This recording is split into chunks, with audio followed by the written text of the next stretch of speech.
What you have just seen is part of an astounding collection of psychic phenomena, demonstrations of the powers of the mind. Everything that your eyes will witness in this film is real. Nothing has been staged. There are no actors, only real people who may have found powers that lurk within us all. You may find this reality more difficult to believe than fiction. That is why we ask you to open your eyes, open your minds, and enter into a world that is truly beyond belief.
Psychokinesis, faith healing, is that folklore, myth, or reality? There was a time a man could be beheaded for saying that the earth was not the center of the universe, or ridiculed if he suggested that diseases were caused by tiny, unseen animals. Today we accept those ideas unquestioningly, as we accept the fact that you can send color pictures and sound through the air, or that man can walk on the moon. Why can't we expand our beliefs to encompass other powers? Powers that exist even in the lowest forms of life. For instance, the simple microbes that have produced this yogurt, do they feel emotions? Do they feel love, hate, and hunger? Is it just human conceit that only man can feel emotions? Plants respond if you speak lovingly to them. Cleve Baxter, a seasoned professional in the use of electronic sensing devices, proved that. You know what he also proved? That yogurt gets hungry. First, we have taken a small sample of the yogurt and put it in a glass vial, glass container. This container is included in a metal box that's shielding the yogurt from outside electromagnetic spectrum energies, electrical interference. The lead goes to the instrumentation, which in this particular case is not the conventional polygraph equipment, but we've switched over to electroencephalograph. Now, the electroencephalograph is instrumentation ordinarily used to monitor brain waves from humans. The thing that we found is that we can get a consistent and meaningful recording on the EEG from a yogurt sample, and the problem now, of course, was to build into the experiment a remote stimulus.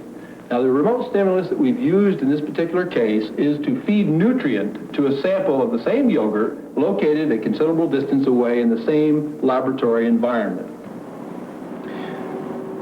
These are the actual electrodes that are used during experimental runs, and they are made of silver wire mounted and attached to wires going into the shielded box and through a cable leading to the EEG.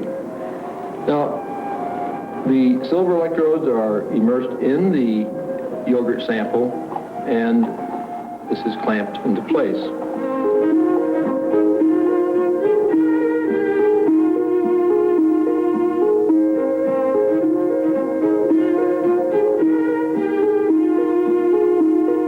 Now I'm going to take some of the nutrient and bring it into the syringe, which is milk, and I'm going to add the nutrient to the container of yogurt that I have in my hand. Now, actually, some yogurt from the same batch is being tested in the shielded cage, and the expectation is rather interesting. Now, after adding the nutrient, in fact, with about 10 or 15 seconds delay, we can get some additional reaction. The interesting part is, though, that the reward is being given not to the sample that's being tested, as you see here, but the sample that's being tested is reacting violently. We won't get into a philosophical discussion of whether this is a positive or a negative equivalent to emotion, but I think it's very, very interesting. Somehow yogurt will just never seem the same again. Well, at least we've shown the possibility that lower forms of life can exhibit emotions. Now, what happens if the wee beasties get sick? Simple. You take them to a healer. And that brings us to Sister M. Justa Smith, a nun and highly respected biologist. Hardly a lady given to hysterical and unsupported claims. Sister Smith has done some very interesting work in microbes and faith healing. Yeah, faith healing. I know what you're probably thinking, but the facts are right here, and now right in front of your eyes. I belong to a group of biochemists who believe that all illnesses are due to some malfunctioning enzyme. Now, if this be true, then any therapy, whether it be medicinal, physical, or paranormal, should affect the rate at which an enzyme reacts. In order to test this hypothesis, we want to determine whether or not a healer can affect a whole as well as a damaged enzyme. Under strict laboratory procedure and control, 4 batches of enzyme are prepared. 1 set tested for activity and set aside. A second is weakened under ultraviolet light. Selections from the normal and weakened enzymes are placed in a powerful electromagnet and in the healing hands of Olga Worrell. Previous experiments have shown the hands of the average person have little or no effect on enzymic activity. However, in this series of experiments, both the magnet and Olga Worrell's hands produced matched activity in all samples. There really is nothing supernatural, nor mysterious, nor occult about paranormal healing. It can be tested and measured and demonstrated in a scientific laboratory. Now for the big time. We are going to move up to more complex organisms, humans. Maimonides Hospital in Brooklyn is a well-known research and medical facility. It is also the haunt of one Dr. Stanley Krippner. The good doctor works with ordinary people who have no previous record of psychic powers. Only he has discovered a power that lies in all of us. When ESP occurs in everyday life, it usually occurs in what we call an altered state of consciousness, such as hypnosis, dreams, or relaxation states. For this reason, when we started our investigations into ESP, we did work with the telepathic dream. In other words, we had one of our subjects sleeping in a soundproof room trying to dream about a message that was being sent to him from a distant point. At that distant room, one of our psychologists spent most of the night looking at a picture, trying to project or transmit the image of that picture into the dreams of the sleeping subject. Back at the lab, we watched the electroencephalographic machine very closely to see what types of brain waves and what type of eye movements the subject was demonstrating. When he began to produce rapid eye movements, we knew that he was dreaming. Michael, wake up. Can you tell me what's been going through your mind now? Yeah. I was at a circus and was laughing at a clown in a big red suit. It was making me laugh. He was very jolly, and he was holding these 3 big red balloons. And it was a holiday, Christmas or the 4th of July. That's it. That's all I think. Okay, thank you. You can go back to sleep now. In the experiment that you just saw, the target picture was a scene in Honolulu of Santa Claus during a Christmas party on the beach. The dream report from the sleeping subject mentioned a circus and a clown in a big red suit, therefore showing some correspondence with the festive atmosphere of the Christmas beach party. Then when the subject went on to talk about red balloons and a fat and jolly man, he's capturing some of the color and some of the atmosphere which we associate with Santa Claus. Finally, the subject does specifically mention Christmas, therefore adding an additional correspondence to this particular picture. One more? Okay. Here is Douglas Dean, author of the bestseller Executive ESP, and a well-known researcher into the untapped powers of the mind.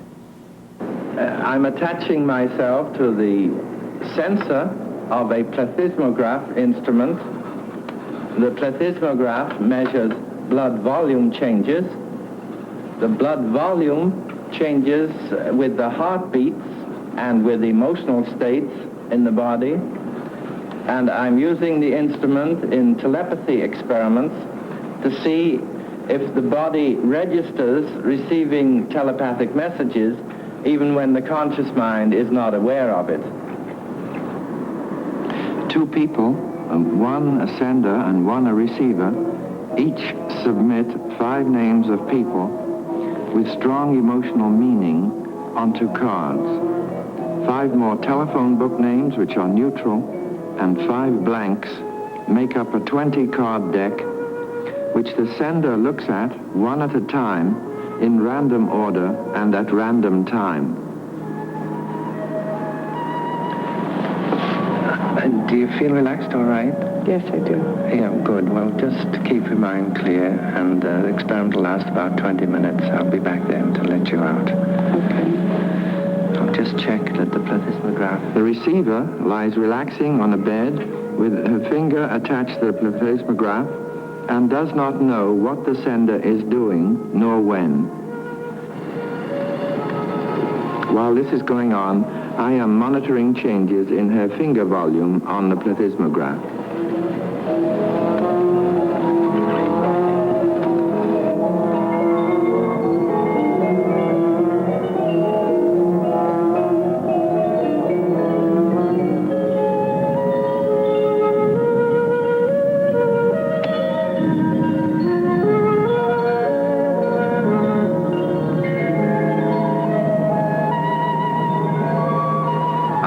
Results showed that as her heartbeat went along smoothly while she relaxed, then when a name which had emotional significance for her was sent telepathically, we note a rapid drop in volume.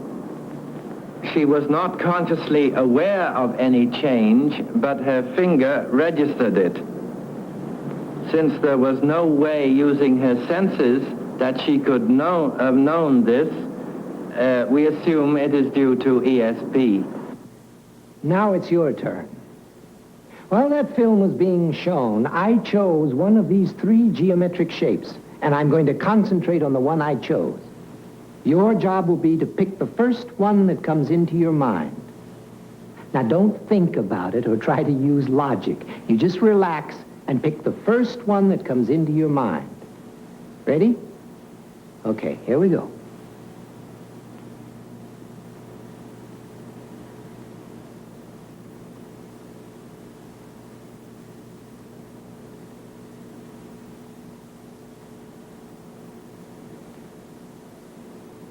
The one I was concentrating on was the triangle. How many of you picked up my thoughts? The odds were 2-1 against the correct choice, normally. Most of you correctly picked the triangle because we cheated. We flashed the triangle on the screen subliminally. You couldn't see it with your conscious mind, but your unconscious saw it all. You can see it here in slow motion. Now, we did this more to prove a point than to fool you. Many believe this is how ESP works. Tiny bits of information are gathered below the conscious level until a pattern emerges. Then the conscious mind finally gets the message. At least that's how it works on one level. We all know the experience of feeling that we have been in a strange place once before. The French call that déjà vu.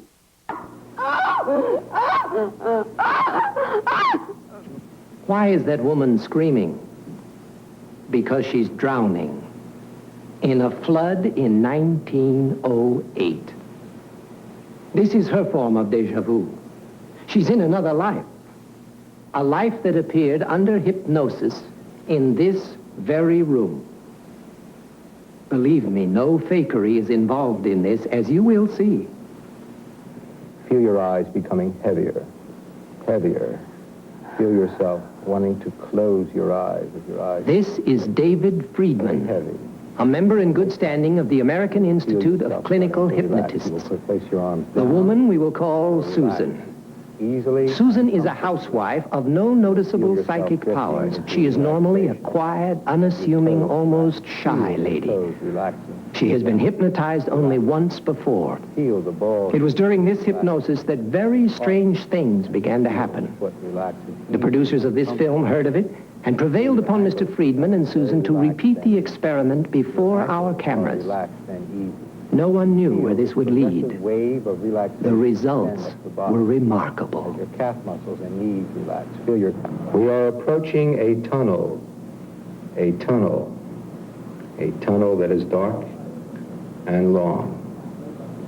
When I reach the count of 0, you will walk through the tunnel. I will count from 1 to 4.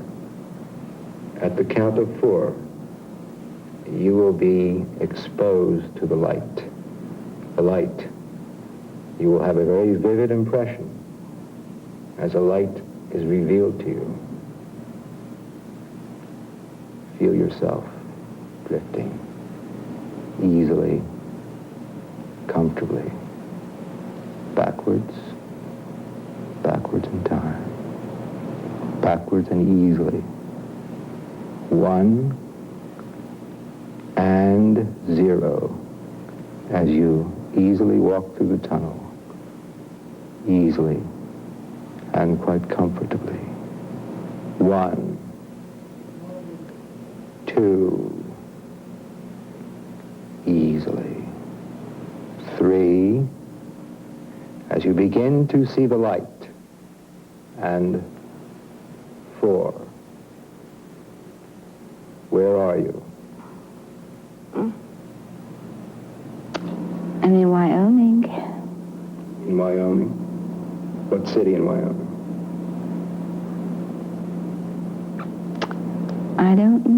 I just see a sign. That's all I see.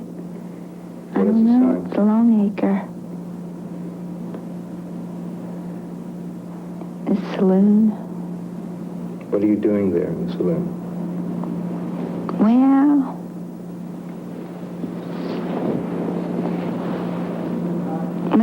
I take money from men for favors. That's what I do. Do you earn a lot of money? Not very much. Do you like what you're doing? Not very much. But Hilda and George, Who are Hilda and George? well, Hilda's place. That's where I am. It's Hilda's place. They're nice. I guess it's better than being out on a street somewhere. When you say that, at least it's a hindsight better than that.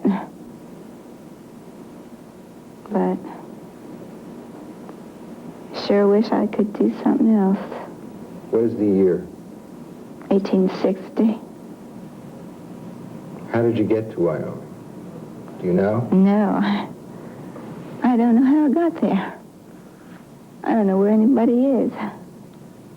I just know that it's old people there. A little busy place. In and out all day. Sloshing down that liquor. Phew. Where do you live? I live there. Where? You have a room there? Yeah, I have a room upstairs. Do you have a favorite customer in the bar? Well, Pete. Pete, well, I don't know who his last name, Pete. Gives me 2 bits. That's it, 2 bits.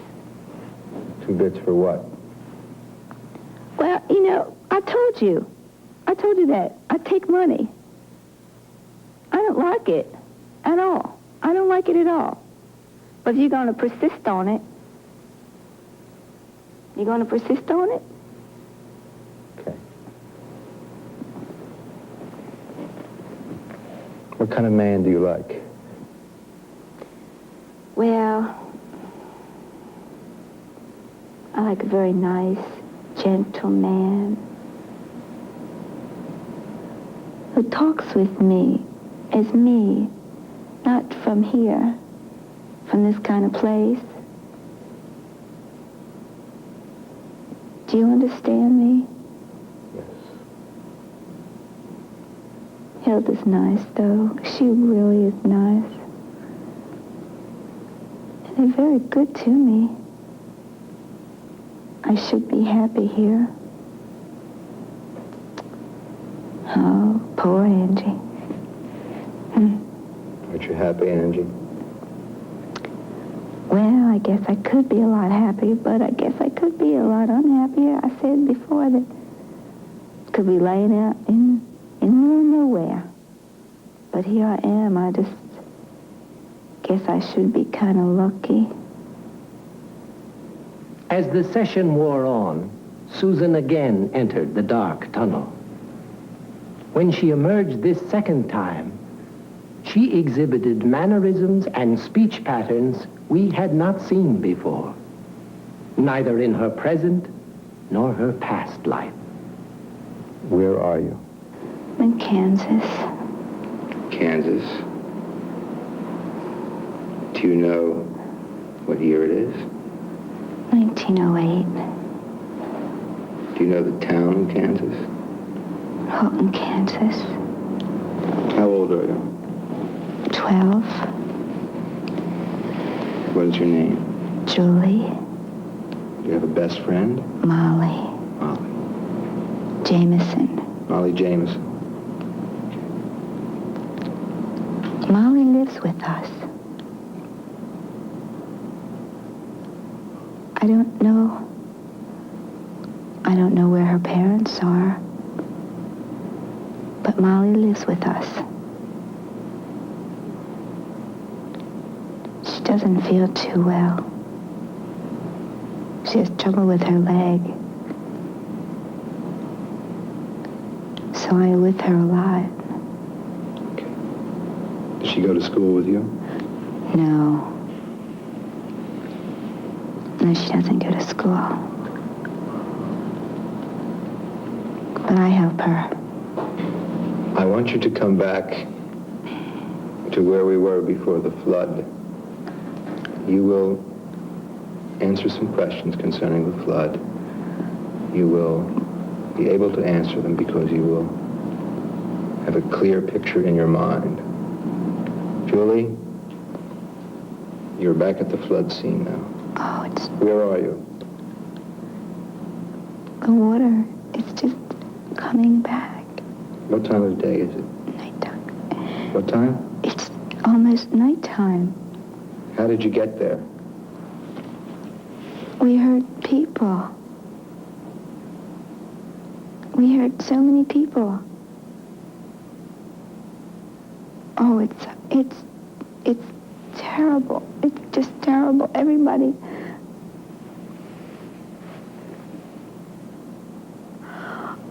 Oh, Molly. What's the matter with Molly? Molly. What's happening with Molly? Molly's in the water.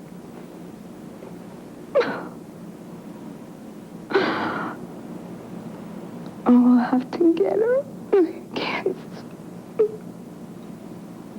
I don't see my... Molly. Oh, please.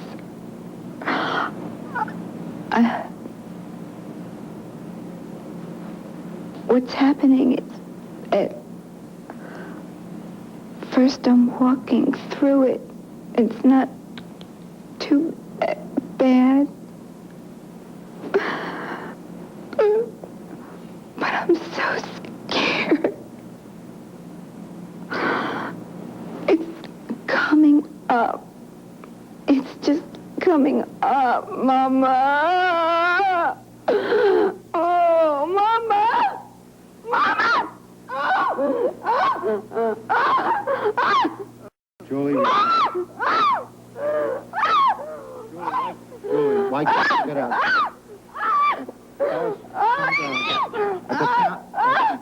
At the count of 3, you will relax. 1, 2, you are relaxed, 3.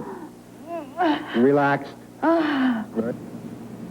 Has Susan led previous lives? Only a long series of hypnotisms with her would provide the necessary details to check out her other lives. But we do know some things. There is a town in Kansas called Holton. There was a flood in that area in 1908.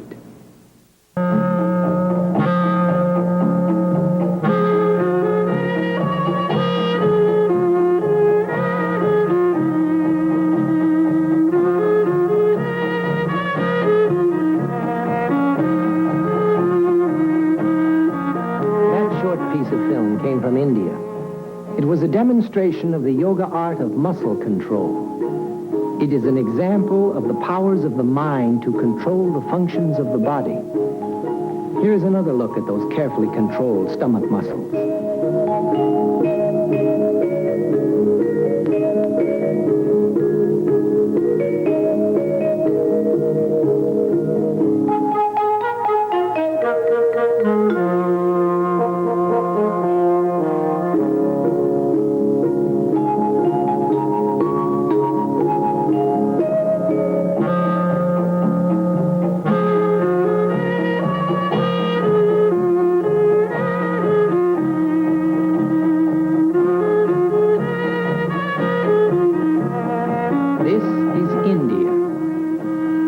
That has for centuries brought forth remarkable men dedicated to unlocking the mysteries of the human mind.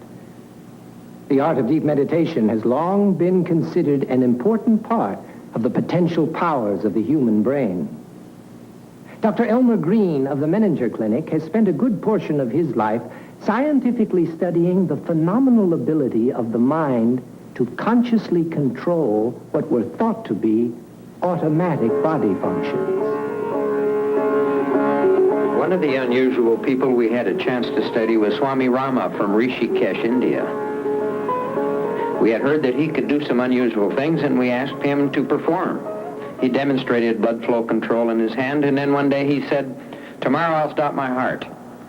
We objected to this because of the fact that he had said it was a risky thing to do without fasting, and he hadn't been fasting. But he said, no, I want to do it. I've never been wired up before. If I do it, now I'll know what I can do. When we still objected, he said, I'll sign papers that say the Menninger Foundation is not responsible for my death. Well, the way it worked out, he won the argument. We didn't bother about the papers because he agreed to only stop his heart for 10 seconds. When we wired him up and put him in the lab, we found out that his heart was beating at a normal rate, and suddenly it began beating at 5 times the normal rate. And when I asked him about this, and I said, you know, your heart didn't really stop the way we thought. I thought it was going to draw a straight line. He said, well, you know, when you stop your heart this way, it still flutters in there. Later on, we took this record to a cardiologist to find out what was really going on.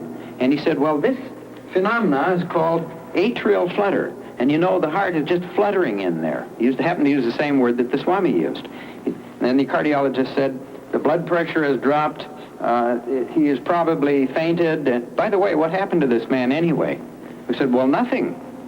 We took off his wires and he went up and gave his lecture.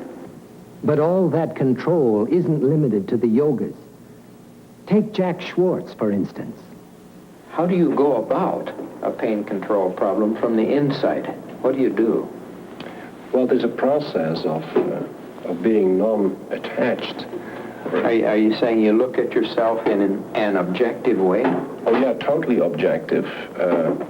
Under no circumstances subjective, because it's the subjectivity what makes, and the indoctrination we have gone through, that what is in our subconscious mind, what tells us that we should feel pain and we should bleed and we should get infection, which interfere with the process. You know, you said an interesting thing. You said fear, and then you said unconscious. Right. And what it sounds like is what you're saying is that you have to get conscious control of the unconscious. Jack discovered his ability to consciously control normally unconscious involuntary processes when he was a boy in Holland. He has demonstrated all sorts of unpleasant things to doctors to show that the mind can control pain and bleeding. After Jack had been wired up, Judy assists Dale Walters in the control room in monitoring Jack's brainwaves, heart rate, and other physiological indicators, while Jack demonstrates pain and bleeding control. They use a closed-circuit TV to correlate Jack's movements with the polygraph records.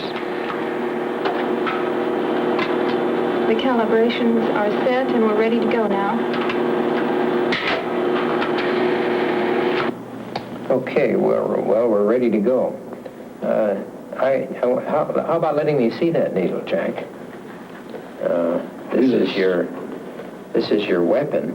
Right. It looks like a regular steel needle. What is it exactly? Well, it is a so-called sailmaker's needle. It is about 4.5 to 5 inches long. And as you see, it is not any special preparation on it. It's even rusty. Yeah, it looks a little rusty. And of course, you are putting nicely your germs on it now too. So before I'm going to pierce this through the arm, let us sterilize it first with my germs too, so we get a kind of nice intermixing of germs and bacteria. And we cannot do it with, normally we do this on the floor with my foot to show that the body will not take any infection, that it will throw the different foreign bodies which shouldn't go into the body are thrown out. So anytime that you feel that I should put this needle through now, of course I'm going to pierce the needle really through from this point through this point, and I'm not going to look if there are any specific arteries involved or veins or capillaries involved. So I will just keep talking to you, and if you can support my arm a little bit, then we can put it right in there. Oh, right. All right, okay. So, okay.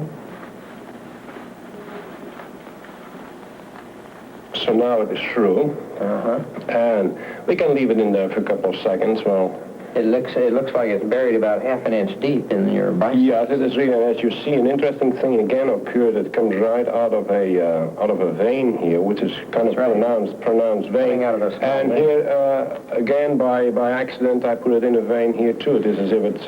I noticed something interesting as you're doing that. I could feel all sorts of tissue things happening inside as you were pushing it. Yeah, well, here again, it is not as if I'm putting a needle through my arm, but I'm putting a needle through a arm, which just happened to be part of a body which I temporarily possess in order to function through.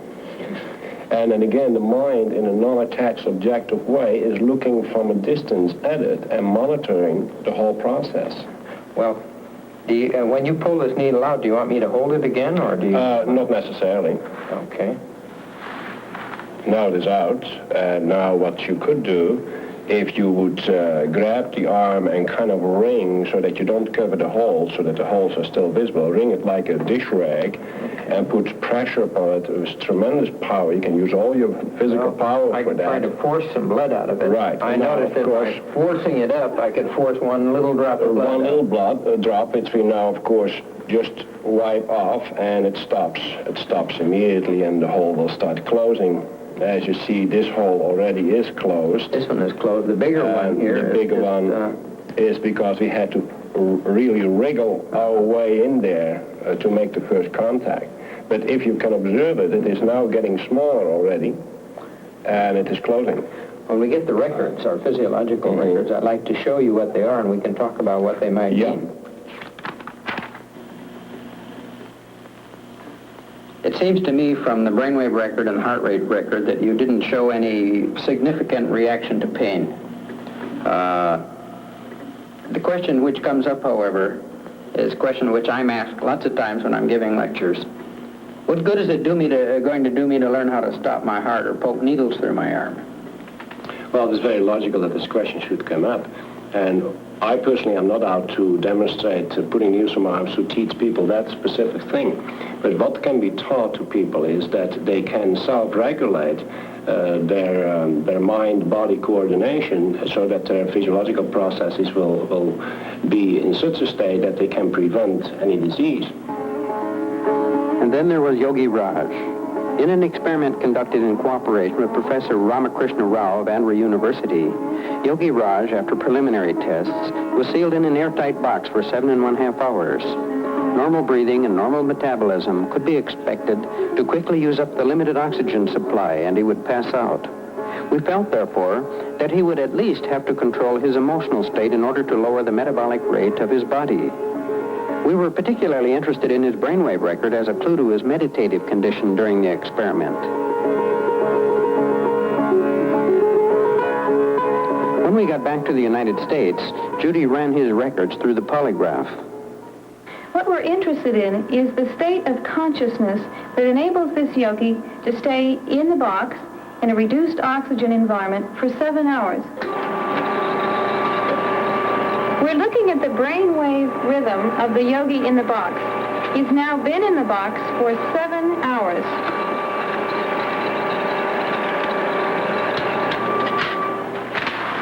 This is very clear alpha. It's a fairly high amplitude and it's a slow frequency.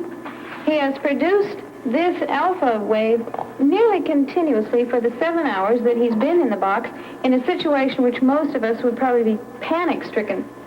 Now this indicates that he's in a very quiet, relaxed mental and emotional state, and he's also in a quiet physiological state. Jack Schwartz and Yogi Raj, two extraordinary men. Men who have spent years developing the unusual muscles of their minds to perform deeds far beyond the grasp of you and me. But what of you and me? Don't we possess powers that could be called upon without a lifetime's preparation? Dr. George Owen, Canada's foremost expert on parapsychology, thinks so. He's taught groups of ordinary people, just like you and me, to focus the powers of their minds in a matter of weeks. In his carefully supervised experiments, all the carnival trappings of seances and the like have been stripped away. Under scientific conditions, Dr. Owen's group proved the powers that may lie within us all. The members of the group are regarded as perfectly normal people, or as normal as anyone can actually be. 4 are housewives: Sue, Dorothy, Andy, and Iris. Sid is a salesman, Bernice an accountant, Al is an engineer, and Lorne a designer.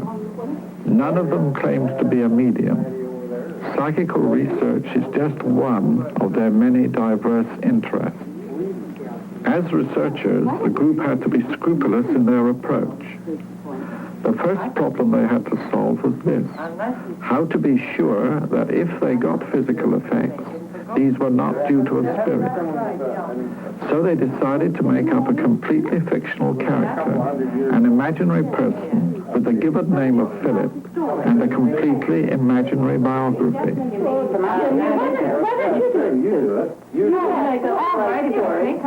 A week later, she narrated the story of Philip. This is it. Philip was an aristocratic Englishman living in the middle 1600s at the time of Oliver Cromwell. He was married to a beautiful but cold and frigid wife, Dorothea. One day when out riding, Philip came across a gypsy encampment and saw there a beautiful gypsy girl, Margot, and fell instantly in love with her. He brought her back secretly to live in the gatehouse near the stables of Dittingen Manor, his family home. For some time he kept his love nest a secret, but eventually Dorothea, realizing he was keeping someone else there, found Margot and accused her of witchcraft and stealing her husband. Philip was too scared of losing his reputation and his possessions to protest at the trial of Margot, and she was convicted of witchcraft and burned at the stake. Philip subsequently was stricken with remorse. Finally, one morning his body was found at the bottom of the battlements whence he had cast himself in a fit of agony and remorse. Oh, that's a nice. He really used imagination on that one. The group discussed the life and character they had given Philip until they were all agreed on the details. A picture was drawn by Andy and agreed to be a true likeness of Philip. It should be stressed that though Diddington Manor is a real place, there is no evidence that anyone like Philip ever lived there. In addition, some historical errors were deliberately introduced into the story to emphasize its fictitious nature. Oh, yes, definitely. I think you got it exactly. Especially the eye. In the fall of 1973, the group changed their approach as a result of reading articles by Mr. Batcheldor and Mr. Brooks Smith and Mr. Hunt, which appeared in the Journal of the British Society for Psychical Research. These investigators had got physical effects by sitting round a table, as in the old spiritualist seances. But they created an atmosphere of jollity and relaxation. They told jokes, sang songs, and exhorted the table in a light-hearted way to obey their commands. The Toronto group adopted the same approach, singing such ditties as Lloyd George Knew My Father to the tune of Onward Christian Soldiers, playing music such as Greensleeves or Amazing Grace, and addressing questions to the table as if it really were Philip. And between sittings, objects suggestive of Philip, such as fencing foils, 17th century manuscripts, and pictures of Diddington Hall were kept. For most sittings, the same four-legged table was used. As soon as the group adopted this new approach, they got phenomena. First there came a vibration in the table. Also, raps came out of the table. They seemed to come from inside the woodwork. Hello, Philip. Are you there? Good morning, Philip. Good morning, Philip. Hi, Philip. I heard you bought some more new horses. Come on. Speak up. Let's hear some knocks. Come on, let's get some bangs. Come on, let's get going. Have you brought Dorothea with you? Have you seen Dorothea lately? No. No. Would you like to see Dorothea lately? No. No. Didn't you love Dorothea in your time? No. That was too... Oh, that's louder, Philip, please. Yes, we need them louder. Philip, come on, louder. Good louder. Philip, did you like Dorothea? Oh. That's good. Craddock. Did you love Margot? Margot. Oh, yeah. Yes. Say it again. Did you love Margot? Good. Come on,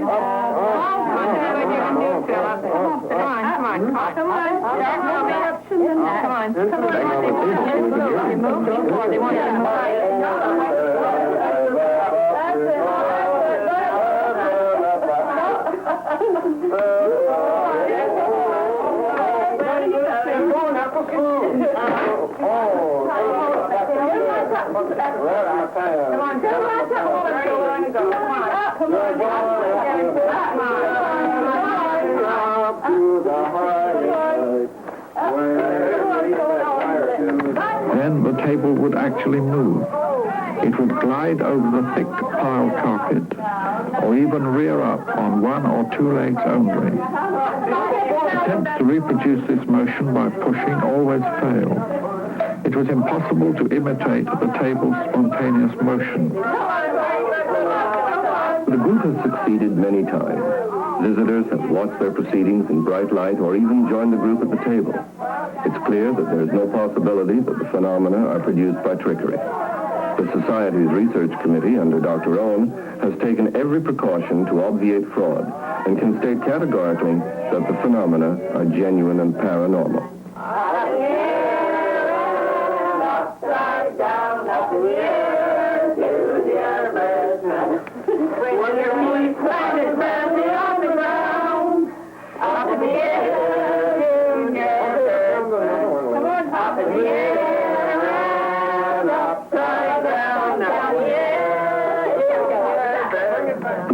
That Philip, the imaginary communicator, will answer questions put to him by sitters or visitor. 1 rap for yes, 2 raps for no. Philip, of course, has no independent existence. He says just what a majority of the sitters happen to think he ought to say. It is a case of psychokinesis by committee. If a question has an obvious answer, the response, whether in the form of 1 rap or 2, comes promptly and with emphasis. If, however, the members of the committee take time to individually reason out what the question means, or are doubtful as to the right answer, then the response is feebler and delayed.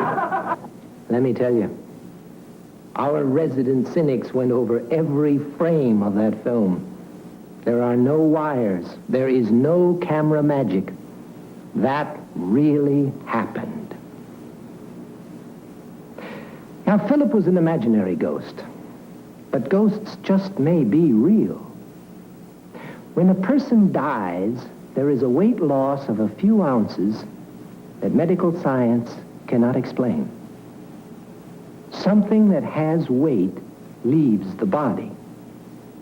It can be measured, but it cannot be found. What is it? Is it the soul? If it is the soul, where does it go? A Chicago doctor did a survey of several hundred patients who had died and been brought back through medical miracle. Many of them were angry at the medical team. Although they were separate instances, all of the experiences had a similarity. They had found death an indescribably wonderful sensation. These patients had experienced a separation from the body of a spirit-like self-entity, and that spirit hung around, gazing down at the body, trying to tell the medical team not to bother, that death wasn't so bad. But no one would listen. But there do seem to be some who listen, perhaps too well. And one of the most amazing is our next subject.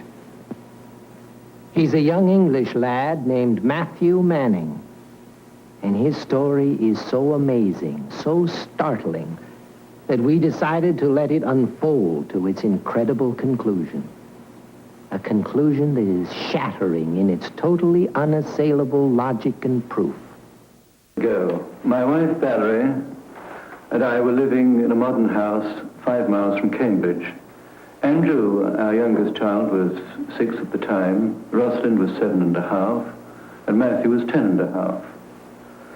The pattern of life in our household was, I suppose, rather ordinary, and the day would begin when I went downstairs to open up the fire that had been burning overnight and to draw back the curtains.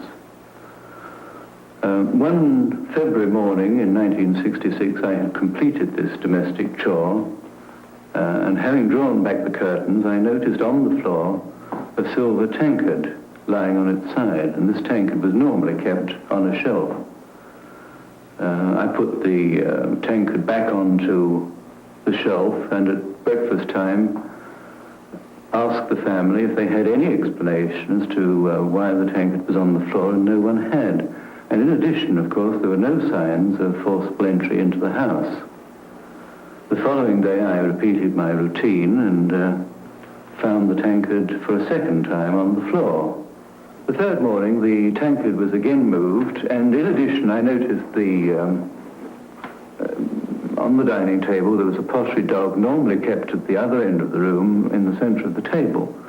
And there was also a large vase of flowers with its water unspilled on the table in front of the place where my wife normally sat. I think at that moment I instinctively felt the explanation was poltergeist. From that time on, the disturbances in the room became more serious, but the events always took place between 7 and 20 past 7 each morning. Tables, chairs, ashtrays, cushions, ornaments would be moved and upturned, but nothing was ever damaged. 5 years elapsed, and my family began to see the earlier events in some perspective. Matthew, then 15, was now at public school, and we had moved from our modern house to an older house, this house, which had been built in the 17th and 18th centuries. It was Easter 1971, and Matthew was home from school, when suddenly all the occurrences opened up again, but this time with renewed vigor. Well, I think the thing that sticks out in my mind most was the fact that we would go into one room and find that everything was upside down. It was as if the room had imploded and everything was thrown towards the center. You'd find tables on top of one another and chairs overturned and everything taken off the walls. Just as I've arranged this room to give you some idea of what it was like. Sometimes every room in the house was like this. As soon as we tidied up the first room, we would find the second room exactly the same. And then by the time we'd cleared the second room, the first room would be again disarranged. Beds would be stripped or turned upside down or upended. On one occasion, I even remember my sister's bed was stripped and then put half out of the first floor window, so that there was all the bedclothes and half the bed hanging out of the window. I remember one occasion we had a broom on the landing, and we went upstairs and found it was balanced across the banister at the top, just sort of like this, in midair, and it was exactly perfectly balanced. And we took it away and tried to rebalance it, and it was extremely difficult to do. I remember when I was in the kitchen with my younger brother, and the trolley came towards us at quite a speed. It didn't make any noise, so we presumed that the wheels must have been above the ground. We were so scared we just ran away. I could see no early conclusion to these events, and I was becoming increasingly concerned for Matthew's position when he returned to school. I could see that possibly he would be an outcast or victimized, or that he would be accused of stealing possibly, or that some other boy, quite innocently, would be compromised. And I was most anxious that this shouldn't occur. I remember very clearly the hastily convened meeting that I had that Sunday evening with the headmaster. As a housemaster and a headmaster, one does meet with a variety of situations in education, but I must say that the strangest, I think, that I've ever encountered was this meeting with Mr. Manning back in the summer of 1971. My immediate reaction, rather, as an old square, was to discount a good deal of what he'd told me, and I did feel that, well, in the hurly-burly of a boarding house, of a school, the rough and tumble generally, somehow these manifestations, these disturbances, might very well not occur at all. At any rate, I was certainly perfectly prepared to try this out. Well, in point of fact, from a very early stage that term, after a day or two, disturbances did undoubtedly occur. Well, this is the dormitory that I slept in with 25 other boys, and in actual fact, this is the very bed that I slept in. And frequently, this bed would move. You could see it's a very heavy bed, and it would move over to the beds over there. There were lights that appeared on the wall, and the wall, if touched, was warm. There were sudden showers of extraordinary items, bits of broken glass, bits of chain, bits of cutlery, which would descend sometimes in the dormitory, sometimes in the changing room, with a cloud of witnesses. In his study, the radio or the record player would get mysteriously switched on or off by no apparent human agency. Books would move and so on. And I think we were all satisfied that something quite inexplicable, rationally, was happening. I was in the same dormitory as Matthew, and we had some very unusual experiences happening. I remember one boy in particular was very frightened of all these things that were going on in the dormitory, and he took a Bible up to bed with him, hoping that this would protect him from what was going on, keep all the knives that were being thrown at everybody at bay. It didn't seem to do much for him. It just seemed to aggravate the situation. He seemed to get more of these knives and forks and so on thrown in his direction than anybody else did. These knives and forks used to come flying at us from all directions. They never used to hit us, so although they frightened us at first, afterwards we began to just take it for granted that they would miss us by inches. The domestic staff, which were engaged to come and clean the boys' dormitories daily, always used to start their work after the boys left their dormitory at 8 o'clock, and thereon they were not allowed to go back in there again. And the staff came to me, not once, but several times, to say, "Matron, he's at it again." And I'd go back to the dormitory and find a chair across the door one couldn't enter. Beds had been twisted and mattresses upturned, and such phenomena. I stumbled across a way of stopping the poltergeist purely by accident. About the time when this poltergeist activity was going on, I was writing an essay. I don't know, I can't even remember what it was about. And I had my hand just poised slightly above the paper, and I was thinking of what to write next, because I couldn't think of anything. And I must have gone off into a daydream and my hand suddenly went down, and I started scrawling across the paper in an illegible and incoherent writing which didn't make any sense. And that surprised me, and I didn't know what had happened. And so I ripped up the piece of paper, I think probably because I was frightened more than anything else. And then I noticed that for about 3 days after that had happened, we had no poltergeist activity at all. And it seemed that I had to empty my mind as completely as I could. And then, when my mind was almost completely empty, my hand would start moving. And it would write in a handwriting that wasn't my own. And I kept doing this automatic writing, and this was eventually what stopped the poltergeist activity.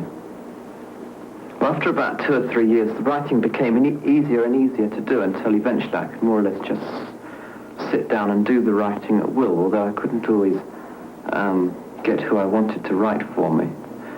And then the writings or the messages began to come in different languages, foreign languages, and as I can only speak French, I think this surprised rather a lot of people, especially when I received messages in Arabic and Russian. I had all the foreign scripts translated. The Arabic script I sent to the American University of Beirut, where Professor Suhail Bushrui translated and analyzed them. He was so interested that he came to London and presented us with some very startling facts. Apparently, these scripts were written by 5 different people from entirely different cultural backgrounds. Also, all the scripts referred to a person called George Lang, who apparently had been murdered in Saudi Arabia. I made subsequently inquiries about this person, George Lang, at the Saudi Arabian embassy and other authorities, but as soon as I mentioned the name, nobody wanted to know, and I couldn't get very much further. The most intriguing case is there are 15 letters or messages signed by Kephalos Nektarios. He was a bishop in the Greek Orthodox Church who died in 1920 and was made a saint in the Greek Orthodox Church in 1961. These messages are all addressed to Archbishop Athenagoras, the present metropolitan of the Greek Orthodox Church in Great Britain. It would be far too complicated to go into the details and contents of these letters, but His Eminence, the Archbishop, studied them very carefully and subsequently issued a statement which was then published all over Europe. And this is partly what he said in the statement. The case of Matthew Manning is beyond any form of logical investigation. I can positively say that the young man has been in no position to know of certain things which were contained in those messages. And when asked by a journalist why he thought that Bishop Nektarios was sending messages through an outsider, His Eminence answered, "I have always accepted that God has many ways in sending messages to his people, even to his archbishops." And the other person that interested me was somebody called Robert Webb, and I had a lot of writing from this man. And we then went to the Public Records Office in Cambridge and found that this man had actually lived in this house between about 1680 to when he died in 1733. I then had to do a project for school. It was a history project, and I decided to do a project on 18th century social life, and I decided that I was going to concentrate on Robert Webb. And I hadn't got much information about him. I'd been to the Public Records Office and they couldn't help me much because most of the documents had been lost through floodwater. And it was about this time, when I needed a lot more information to make up the project, that Robert Webb said in some automatic writing that he would supply all the names that were missing that I needed. And he said that there were about 500. From that moment on, in this room, which at that time was my bedroom, my bed was along here, these names began to appear, and we came in one morning and we found this Robert Webb scrawled across the wall. We shut the room up again, and we came back about 10 minutes later and there was another one scrawled on the wall, and which is also Robert Webb. These signatures continued to appear at the rate of 70 or 80 each day until we got about 500 all over the door and the walls and even on the ceiling. It was interesting to note that every signature was dated. Nobody actually ever saw the signatures appear, but one only had to leave the room empty for 5 minutes or so. And then we'd come back and find more signatures. I started to number the signatures, and I also put big letters up on the wall so that it would make documentation easier. We were all amused when a new signature appeared, utilizing the letter T that I'd put up on the wall to write the name Thomas Buck. One night, we found in this old-fashioned handwriting on the door, signed by Robert Webb, "Zeno, hearing a young man speak too freely, says for this reason we have 2 ears and 1 tongue, because we should hear much and speak little." The next morning we all came down to breakfast and observed at the place usually occupied by myself a flyleaf from a book. Upon this flyleaf was repeated with the same misspellings and in the same handwriting the quotation that earlier had appeared on my door. Upon the reverse side in a different hand was inscribed, "Thomas Coas, write this on the last day of July 31st, 1791. The date when the message appeared on the door was 31st of July, 1971. Over the last few years, I've had literally hundreds of messages in automatic writing from Robert Webb, and the last one of which I received this afternoon actually while we were filming.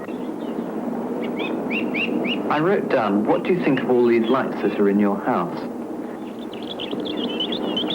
He replied, "Such pretty light as I never see in mine house."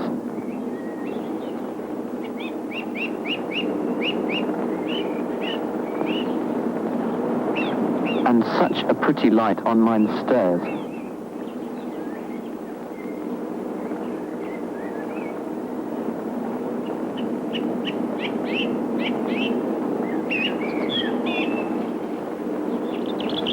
"Oh, for some pretty light in mine bedchamber." "Oh, and such many persons in mine house." So I then reminded him that it was not his house, but our house. "Never have I heard the like of such nonsense," he said. Off with you. And then he signed his name very angrily, Robert Webb, in big scrawly writing. Well, as well as the automatic writing that I do, I also get a lot of automatic drawing. Many of these are signed by well-known artists, like Dürer, Picasso, Rowlandson, Klee. I don't always get drawings, of course, from people whose work I like. I get a lot of drawings from Picasso, and I don't like his work, and I don't like him doing drawings through me. I find him a very aggressive artist, and I rather feel he likes to dominate me. And somebody like Dürer, who is another artist who I've had a lot of drawings from, is completely the opposite. Dürer is much more delicate and gentle than Picasso, who has on occasions even smashed my pens. Beardsley is an interesting artist. When he draws, he always makes a mistake and then will proceed to black it over or turn it into something else. Of course, not all the drawings are signed by well-known artists. A lot of them are unsigned, and there are also many with signatures of artists whom we have not yet managed to trace, including the drawings of birds, which I've most liked doing. These drawings always start from the center and then work out towards the edges. I always find it interesting to do these drawings because I never know until the picture is finished what I'm going to draw. It's a bit like having a magic painting book where you just put on the water and the picture appears. Only here, I just start drawing and I don't know what I'm going to draw. And then the drawing just appears. They're also drawn at a speed which is far faster, I'm sure, than most normal artists can draw. The drawing I did for this film took only about 7 minutes. Incredible? Well, there are aspects of Matthew's psychic ability we have not covered. For example, his ability to bend a metal object with a touch. But we now have a scientific update on Matthew from studies on him made by a group of leading scientists. We've done 2 experiments with Matthew, looking at his brain waves while he is bending keys or bending forks. Now, what we did was we hooked up an EEG machine. This is essentially an amplifier for looking at brain waves. And we used the special electrode arrangement that we've developed. The particular way that the experiment was done, we had Matthew just sitting in a chair, with his eyes open, relaxing, and then with his eyes closed, relaxing. Then I would give him a key and ask him to do whatever he does. Whatever goes on inside his head, when he bends the key, that's what I would ask him to do. Now, at the moment that he would bend the key, just the 10 seconds, just preceding that moment, we had some very interesting findings in his brain waves. It's something that had never been seen before in a natural experiment like this, in that the pattern of the brain waves was like a ramp function. At the low frequencies on his brain waves were in high amplitude, and the higher frequencies were very much attenuated. And that's a curious finding. It's curious because that particular ramp function is produced by only one group of cells in the brain. And that group of cells is called the nucleus accumbens. Perhaps for the first time, we may have a glimpse as to where in the brain this particular psychic ability is being controlled. And that's a breakthrough. As a general rule, I think it could be dangerous trying to control things. People who have natural psychic abilities and feel confident about using them, it's all right for them to do things, but I'm a little dubious about whether people who can't control these things should try and do so. The 2 questions that I'm asked most frequently are A, do you consider yourself a spiritualist? And B, what are you going to do with yourself in the future? Well, the answer to the first question is that I don't consider myself a spiritualist. I would say that I'm a spiritist. A spiritist is somebody who believes that one can communicate with the dead. A spiritualist is somebody who turns that belief into a quasi-religion. I don't intend becoming a full-time metal bender or spoon bender. I can't think of anything more banal than bending spoons for the rest of my life. I don't intend becoming a full-time medium either. That doesn't agree with my views, because I don't think one should make money out of gifts such as I have. yogis and yogurt, enzymes and ESP, psychics and psychokinesis, the many powers that exist in all of us, just now being explored and tested, explained. What answers will soon be ours? What new powers will we someday prove and own?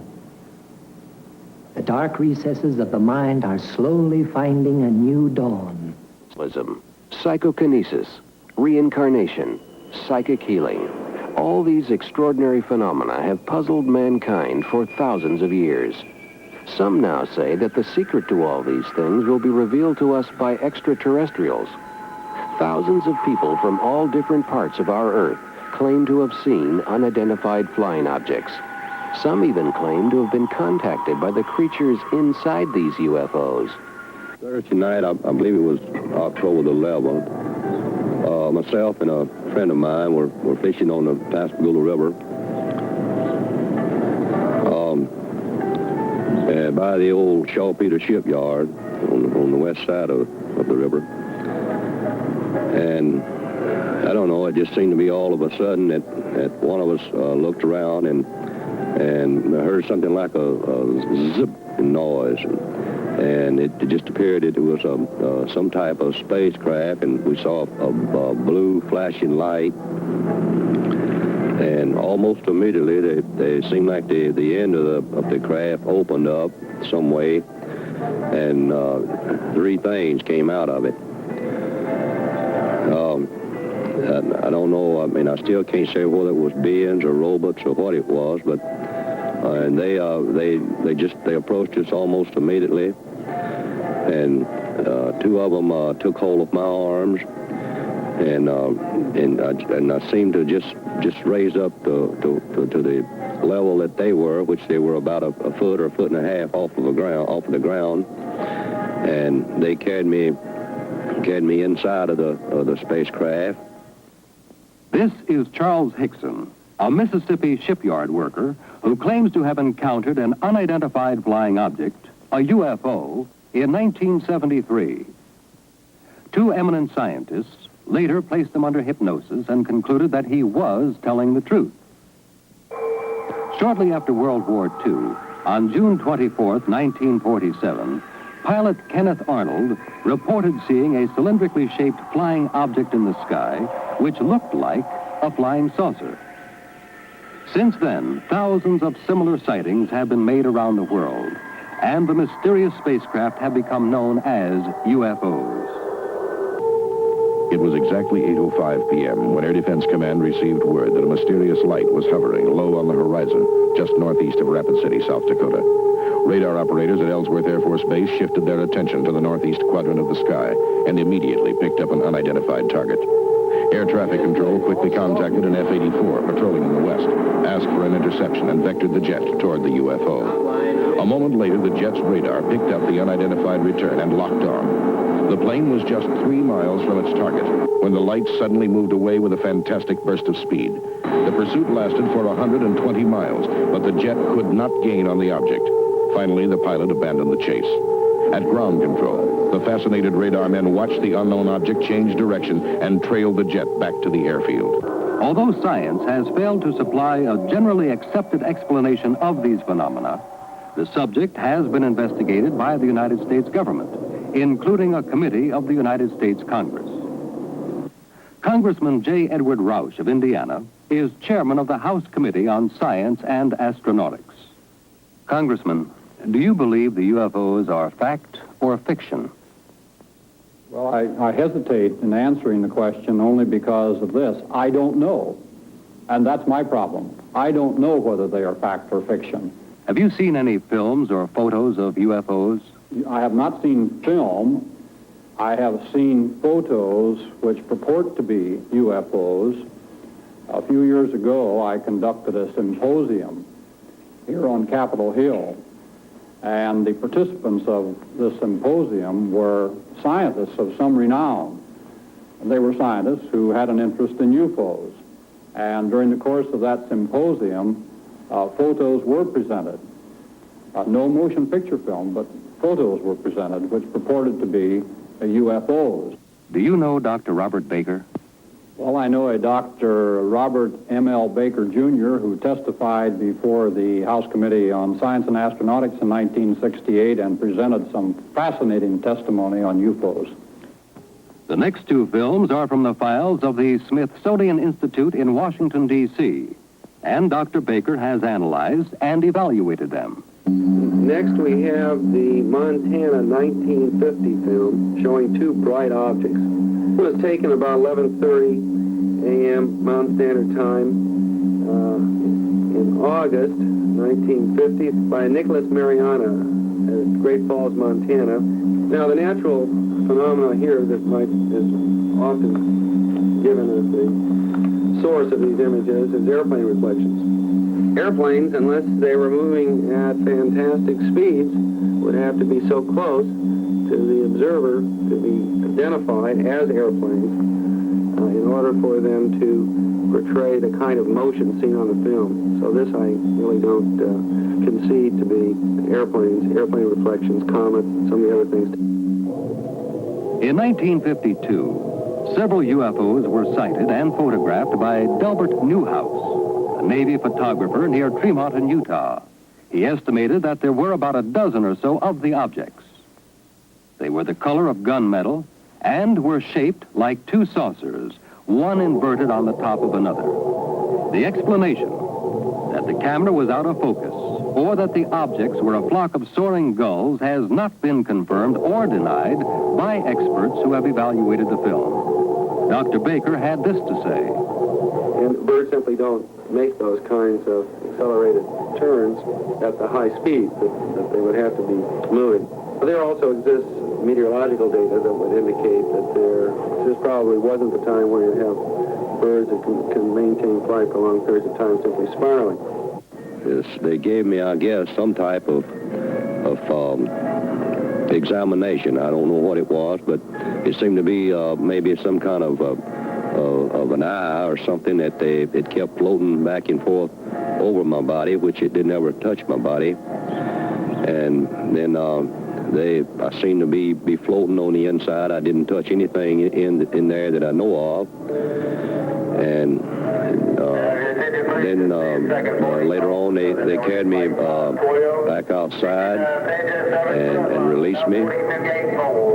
And it seems like it was almost immediately again. I heard the little noise, the zipping noise, and the blue light was still flashing, and the craft was just almost immediately gone.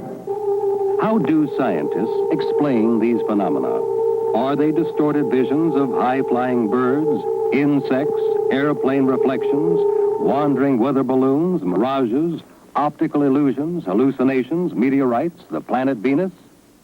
Or are they really little green men from another vastly superior solar system?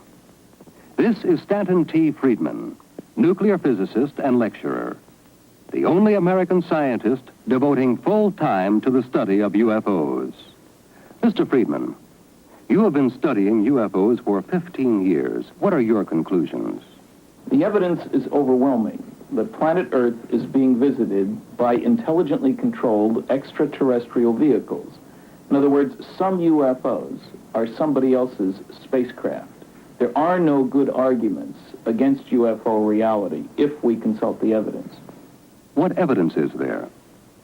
There are all sorts of large-scale scientific studies, 5 prominent ones, I believe, which provide us with eyewitness testimony, with radar cases, with photographs, with simultaneous radar visual cases, with reports with visual aids such as binoculars, telescopes, that sort of thing. I like to consult the large-scale studies rather than individual cases, because why bother with individual cases if you have collections of 2,000 cases, as we do? In the biggest study ever done on UFOs, done for the Air Force, and this is the cover of a privately published version because the original was never distributed to the public, Project Blue Book Special Report number 14, they covered 2,199 cases, and the public was told that only 3% were unknown, and that even those could have been identified if more data had been available. They were also told that soon we would be building round craft that look like this one up here, and that don't worry if you see one, it's ours. The question that really bothers many people is, who cares about the saucers, but are there any creatures on board? Are there any people from elsewhere associated with UFOs? Of course, the answer is that UFOs have been seen on the ground, many instances, have also been accompanied on occasion by characters, creatures, whatever you want to call them. Did you struggle with them when they came out of the spacecraft? No, I seemed to be unable to struggle. Whenever they took hold of me, I seemed to have lost all feelings, and I don't remember struggling any at all with them. A man in Missouri gave a paper on 546 landing cases from 34 countries. These all involve traces, that is, where some marks were left after the UFO took off. One place where this happened was on the Johnson Farm in Delphos, Kansas, November 2nd, 1971. The strange marks in the middle there are a ring of soil affected by a UFO. There are a whole host of tests run on the ring. It's clear that something strange happened to the soil as far down as 14 inches deep. To give you an example of what happens to soil, the soil on the left was from that ring, obviously different in color and texture, and I might say from laboratory tests also different in composition from the normal soil on the right.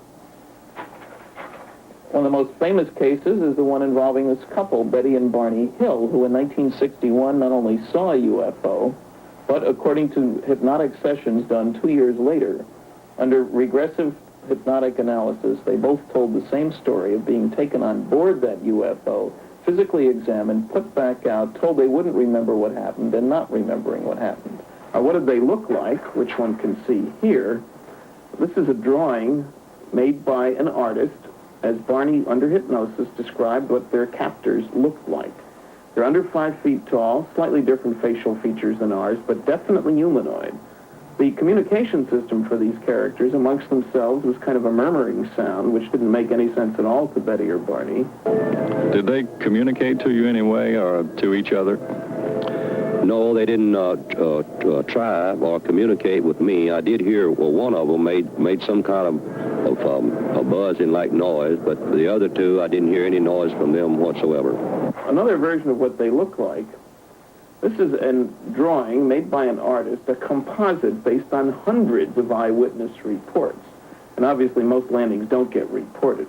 This character's about 4.5 feet tall or so, 2 arms, 2 legs, a head and a body, slightly different facial features, obviously not like any of our friends down here on Earth. What did they look like? Well, they were about 5 foot tall, I guess, and they had some features of a human being, but they had more or less like pinchers or claws for hands, and I didn't see any toes on their feet. They seemed to be their feet seemed almost round, and the body, if it was a body, it didn't have any clothes on. It seemed to be, whatever it was, it seemed to be skin tight and wrinkly looking. Here's a sequence still under evaluation from Salt Lake City, Utah, taken as indicated there, March 1972. Man was driving along, spotted just barely visible, a little object up there, got out, snapped pictures as it moved across from left to right. You can see how the features in the background change. Mr. Friedman, is there any justification for us to be so concerned about them?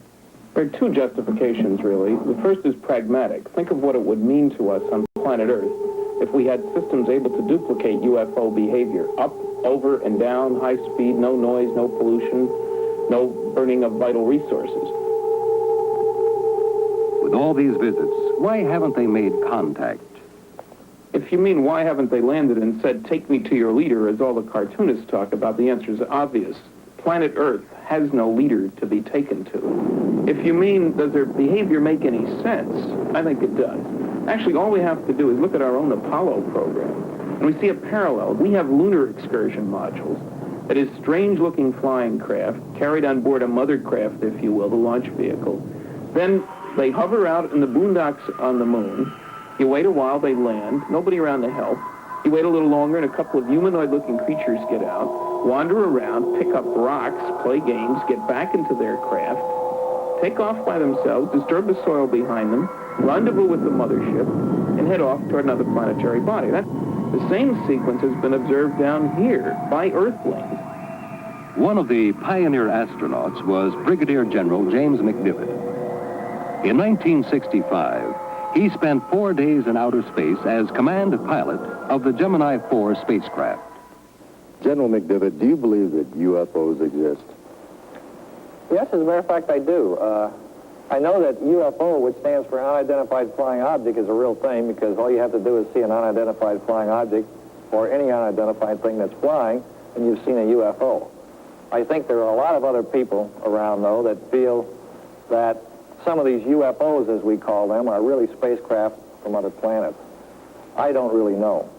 Have you ever personally observed a UFO? Yes. During my flight on Gemini 4 in 1965, I saw an object in space fairly close to our spacecraft that I could not identify. It looked to me like maybe the upper stage of another rocket. I tried to take some pictures of it, but unfortunately the pictures did not come out properly. We never were able to identify what it was, and all of our ground radar tracking data indicated that there shouldn't have been another object anywhere near us at the time. General McDivitt, do you know of anyone else who claims to have seen a UFO? Well, yes. As a matter of fact, I know all kinds of people who claim to have seen them. Some of them are very legitimate, and some of them, I think, are just having fun. I had an opportunity recently to meet a gentleman from Mississippi who claims to have actually been taken into a spacecraft by a couple of men. And quite frankly, I believe that that gentleman is telling what he considers to be the truth. He wasn't looking for publicity. He wasn't trying to be funny. He was trying to be very honest. He was very sincere. And quite frankly, I walked away from the whole conversation with him believing that what he said is true as far as he's concerned. A trained observer in space, would he be less likely to detect something or perceive it as perhaps an unidentified flying object as opposed to the man on Earth who is untrained and does see something strange in the sky? I don't really know. I think it's, even the trained observer gets pretty excited when something new comes in his view, whether he's looking at a rock on the ground or some foreign spacecraft. I don't really know. It would be an interesting thing. I know I got pretty excited when I saw that thing in space, mostly because I thought I was going to run into it. The spacecraft looked like? Inside the spacecraft, about all that I could tell, it was a bright glowing light. I don't know what source the light came from. I didn't see any light fixtures or bulbs or anything like that. There was a cut on your arm that you noticed a couple of days after this incident that suddenly healed. Do you have any explanation for that? No, sir, I don't. I don't have any explanation for it. It's gone away now, and there's no scar or anything left. Strange lights in the sky and UFO sightings are still being reported daily, not only by startled citizens, but by responsible and trained observers like military and civilian airline pilots, airport tower control operators, and police officers. In November 1973, Officers C.C. Smith and Joe Wynkoop of the Los Angeles Police Department reported a UFO sighting. Officer Smith, would you care to tell us about it? At approximately 15 minutes to 10 Monday evening, several citizens from the East Los Angeles area phoned our station and stated that they were observing what they thought was an unidentified flying object. After receiving several of these phone calls, Officer Wynkoop and I were dispatched into the East Los Angeles area to investigate these possible sightings. We observed the object traveling in a southwesterly direction and gave pursuit of the object. While in pursuit, I was passenger officer and I was broadcasting a pursuit to my division watch commander, Sergeant Tigroin of Hollenbeck Division, LAPD. During the pursuit, I managed to take one photograph. This photograph negative was booked into police property using this report and this divisional record number. Public interest in UFOs is heightened by constant streams of headlines about the reports of curious objects in the sky. These are slides of actual photographs of UFOs as taken by people around the world who observed sightings. Hundreds of theories have sprung up as to the origin of these mysterious objects. One favorite source is the planet Venus, which after the sun and the moon is the third brightest object in the sky.